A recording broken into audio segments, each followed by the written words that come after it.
쉬운 성경입니다. 고린도전서 4장. 그러므로 누구든지 우리를 그리스도의 종으로 하나님의 비밀을 선포하는 일을 맡은 관리인으로 생각해야 합니다.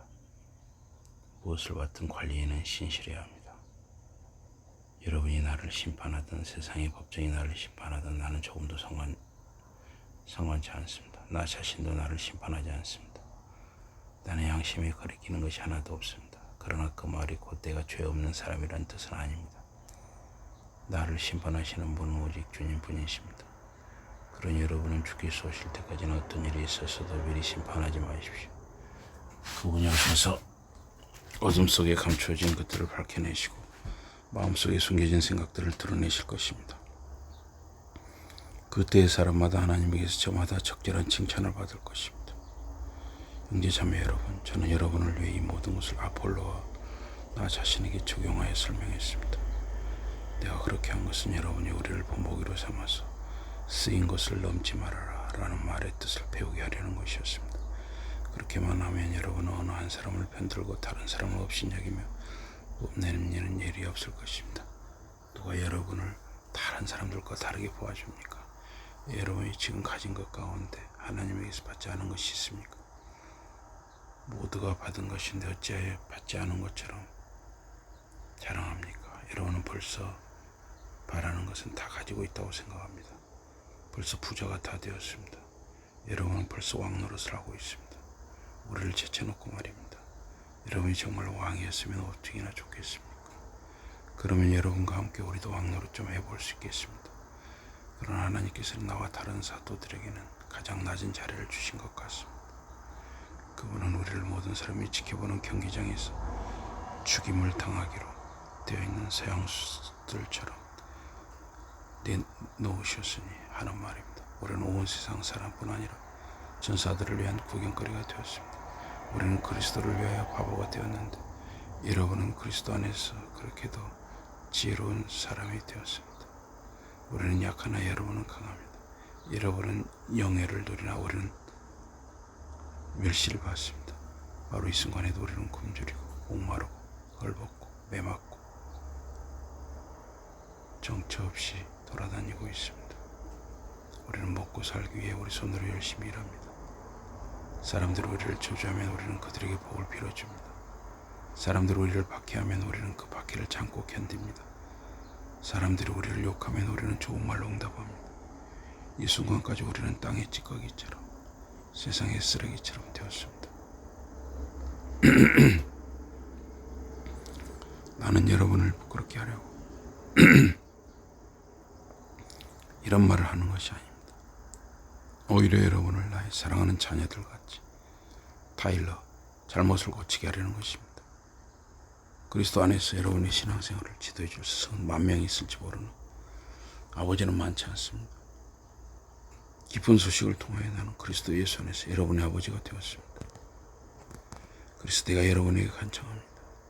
여러분은 나를 본받는 사람이 되십시오. 이 일 때문에 나는 주 안에서 사랑하는 신실한 나의 아들인 디모데를 여러분에게 보내려 합니다. 그는 내가 어디를 가나 모든 교회에서 가르치는 대로 그리스도 예수 안에 살아가는 제 생활 방식을 여러분에게 일깨워 줄 것입니다.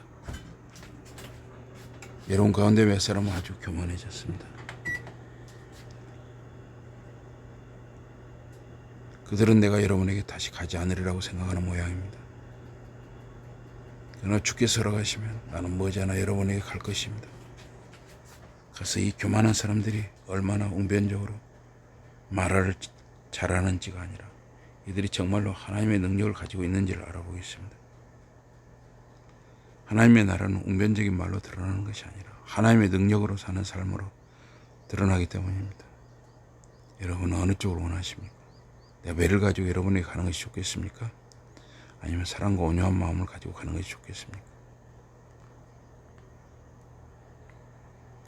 고린도전서 5장. 여러분 가운데 성적으로 부도덕한 짓을 하는 사람들이 있다는 보고를 우리가 실제로 들었습니다.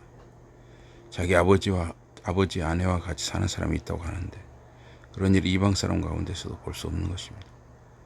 그런데도 여러분은 자만심으로 잔뜩 부풀어 있는데 사실은 슬픔에 잠겨 있어야 하는 것 아닙니까? 그런 죄를 저지르는 자는 마땅히 여러분 가운데서 쫓겨나야 합니다. 그리고 내가 몸으로는 여러분과 떨어져 있지만 영으로는 여러분과 같이 있습니다. 그래서 내가 그런 일을 저지른 자를 우리 주 예수의 이름으로 이미 심판하였습니다. 여러분 한 자리에 모이십시오. 나도 영으로 그 자리에 있겠습니다. 그리고 우리 주 예수의 능력도 여러분과 더불어 그 자리에 함께 하실 것입니다. 그때 여러분은 그런 짓을 저지른 사람을 사탄에게 내줘 죄로 가득 찬 그의 본성이 멸망당하게 하십시오. 그러면 그의 영은 주의 날에 구원을 받을 수 있을 것입니다. 여러분 가운데 있는 이러한 죄를 자랑으로 여기는 것은 좋지 않습니다. 여러분 아주 적은 누룩이 밀가루 반죽 전체를 부풀게 한다라는 말을 모르십니까? 여러분은 묵은 누룩은 다 던져버리고 새 반죽이 되십시오. 그리스도를 믿는 여러분은 누룩을 넣지 않은 유월절 빵입니다. 우리의 유월절 양이신 그리스도께서 이미 죽임을 당해 제물로 바쳐지셨기 때문입니다. 그러므로 우리는 묵은 누룩 곧 악의와 악독이라는 누룩을 넣은 빵으로 유월절을 지키지 말고 누룩을 넣지 않은 빵, 그 성실과 진실의 빵으로 유월절을 지킵시다. 나는 지난번 편지에서 여러분에게 성적으로 부도덕한 짓을 하는 자들과는 사귀지 말라고 썼습니다. 그러나 이 세상의 부도덕한 자들이나 탐욕스러운 자들이나 속여 빼앗는 자들이나 우상을 섬기는 자들과 아예 사귀지 말라는 뜻은 아니었습니다. 그러려면 여러분은 아마 이 세상 밖으로 나가야 할 것입니다. 그러나 지금 내가 여러분에게 가까이 사귀지 말라고 쓰는 자들은 자기가 그리스도를 믿는 형제나 자매라고 하면서 성적으로 부도덕한 짓을 하거나 탐욕을 부리거나 우상을 섬기거나 남을 헐뜯거나 술에 취하거나 속여 빼앗는 자들입니다. 그런 자들과는 한 자리에서 먹지도 마십시오. 교회 밖에 있는 사람들을 심판하는 것이 나와 무슨 상관이 있습니까? 그러나 교회 안에 있는 사람들은 여러분이 심판해야 하는 것 아닙니까? 교회 밖에 있는 사람들은 하나님께서 심판하실 것입니다. 성경도 너희 가운데서 악한 사람들을 쫓아내라고 말합니다. 고린도전서 5장이었습니다.